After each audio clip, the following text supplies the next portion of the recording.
How long have you guys been together? About 2 years now. 2.5. Almost. 2.5. Almost. Almost Yeah, it's June 2009. Really? How did you guys find one another? Well, Fat City Reprise introduced us. It's so funny you mentioned because we're actually at a Fat City show right now. But Fat City Reprise introduced Chris and I, and then he and I started writing together. And there was always this guy bobbing his head in the front row at Fat City Reprise shows, just like that. And that's how we met Nick. And then we met Blaine through a friend of ours that works at NRG, and you know, I went way back with, and so 4 of us make the Shakers. Make the Shakers. So why, okay, I know this might be an obvious question, why the Shakers? Why the name the Shakers for your band? It just sounded cool.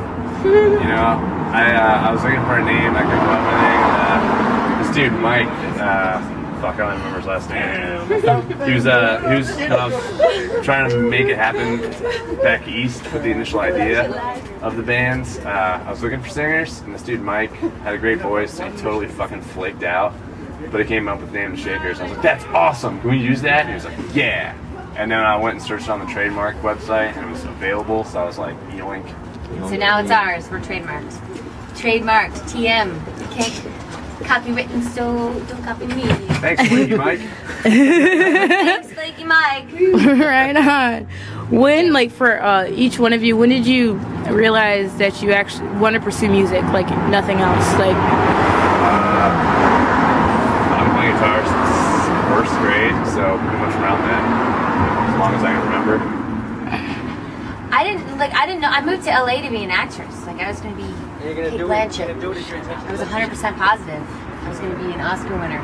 But I kept meeting all these amazing artists in LA, and especially really cool musicians like these guys and things like that. It just kind of made me want to, like, why would I want to audition for anything again when I could just be happy and be making music and creating and traveling and, you know, so acting out, singing it.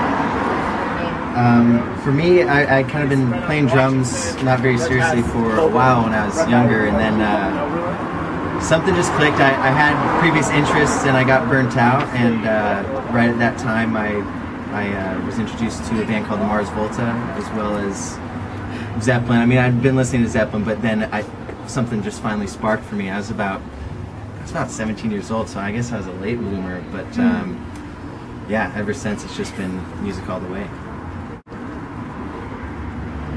I already said mine, didn't I? Yeah, you did. Yeah. Oh, come closer. She smells. she smells. Pretty. So, when you guys are on stage compared to when you're off, like, is there a difference?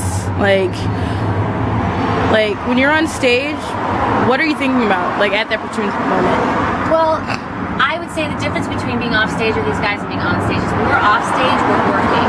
Like, we meet up together and it's like, oh, like that, you know, that one band that we're gonna play with in that city, and like we're in work mode.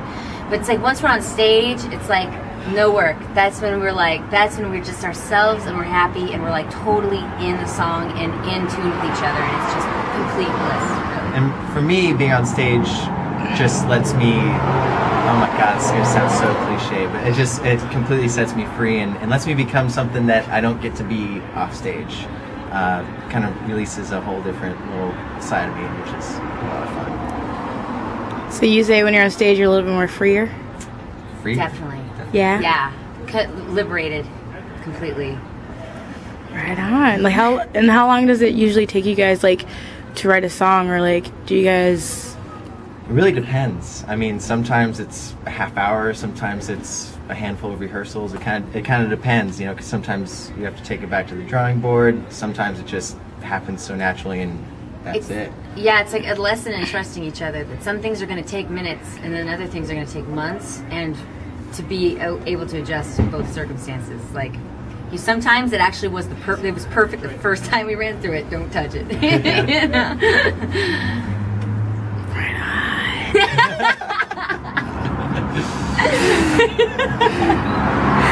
Now, I know you guys have, I'm very excited, a CD release show tomorrow. Yes. How excited are you guys? So excited. Very excited. The CD is available. I mean, not only is it the CD release party is at the Vibe Room tomorrow, but I mean the CD is now available. A year and a half of our work is now available. It's going to be online and What time is available it? to the masses. It's past probably midnight. So it's available now. On iTunes. Oh, it's so loud on CD iTunes. Baby, maybe not on iTunes not on yet. iTunes. Probably on CD Baby first, and then it'll go to iTunes. But Available near us. If you're near us, we'll sell you a copy right now. so we're gonna after Viper Room, then we're gonna head out east. We're gonna play Brooklyn, and we're gonna play Philly, and we're gonna play New Jersey, and then we got a couple Arizona shows coming up too. And it's like we're gonna be throwing parties to celebrate the release, but really the CD is available to any of our friends if they want it right now. Right now. Right now. Right. ilovetheshakers.com. That's someone else spell it. ILOVETHE. I with an I. AKERSD. D. Let me start over. There's not a Let's D move in it. past it. ilovetheshakers.com. So I was gonna spell the dot. I love the D-O-T. Shakers. Oh, no, but it's not really D-O-T. Our sales are plummeting. Our investors are just signing off. So for this record, is it pretty much all the music that you guys been promote like you've had for over since you guys been? Stuff. It's old. I mean, like we said, it's been a year and a half in the works. Yeah, it's been And a fucking long And time. there are a lot of songs on there that people have been hoping we've been, like, you have a CD. Do you have Hey Little Darling on there? And No. it's like, no, not yet. Sorry. But this is the one that has all of our most memorable songs on it. And then there's at least one or two in there that people probably have not heard before. Like, I don't think a lot of people know Tail Lights. And some people Real Fast might not Lane. know Real Fast Lane. So A couple songs that we don't really play we live. got little surprises, little morsels. Goodness. Ooh, I'm excited. Now, as a band, a local band in Los Angeles, what differentiates you guys from other bands? We rock. No, that's arrogant. I just think, if I can speak confidently, I think we put on a phenomenal show. I think we have a lot of stage energy. I guess if I can say what I don't like about going to see a live band is like when they just stand there and they stare at their instruments and they look miserable, like they don't even want to be there. They don't look like they're having a good time, so it's like, why should I have a good time? And I think that we try and be the antithesis of that. Really try and sell it. Just not sell it, just have fun and be natural. Put our energy out. And I'd say more on just like a musical level, I think we're just a really good blend of something that's, I guess you could say, catchy, but you can't really say like, oh, you guys sound like so-and-so, or you sound like this. It's like, it's really easy to get into and dance to and enjoy, but at the same time, it's not like, oh, they sound like that band. It's something refreshing, I think. We're also really fortunate to play with a lot of really cool rocket bands on a regular basis. And LA's an oversaturated market, but there are some gems in there for sure. Like tomorrow's show, we get to play with our friends Badwater, which is like the coolest band that we know, and our family, really. They're hot. So hot, Really especially when they're good-looking. naked in the desert. I saw that.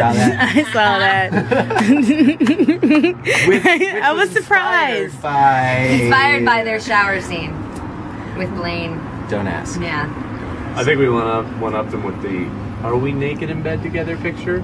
Are we? It was a mystery. My hair's tousled.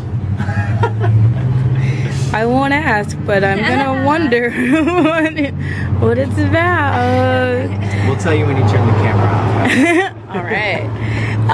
As musicians, and being on stage, and pretty much growing as a band, are there any insecurities that you guys have, like as a band, like when you're up on stage? Nope. Honestly, when I'm on stage, that's when everything I feel is that's when everything's going right. My insecurities are usually on the business side of everything, because I want to be doing this for the rest of my life. So it's like, am I making the right steps? Like, oh God, did I send in that one contract fast enough? I don't know, like whatever little things you can get down on yourself about when you're trying to make sure a show goes right. I'm obnoxiously confident with the business side of things.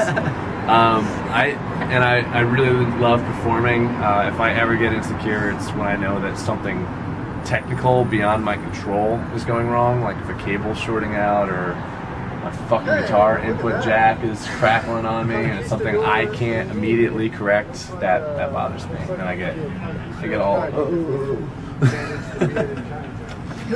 I don't have to deal with that because I'm all natural. You're all natural. You're all natural. All acoustic.